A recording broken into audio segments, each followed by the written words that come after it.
తండ్రి చనిపోయిన తర్వాత తల్లి భారమైందని వృద్ధాశ్రమంలో చేర్పించాడు కొడుకు. అప్పుడప్పుడు వెళ్ళి చూసి వస్తున్నాడు.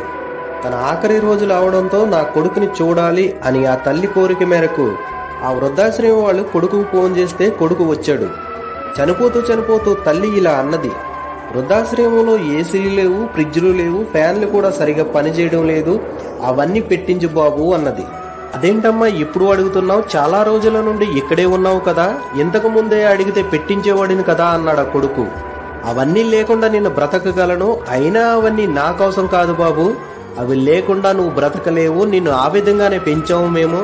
రేపు నీ కొడుకు కూడా నిన్ను ఇక్కడికి పంపితే అవి నీకు ఉపయోగపడడానికి ముందే పెట్టించుకో బాబు అని చెప్పి ఆ తల్లి చనిపోయిందంట.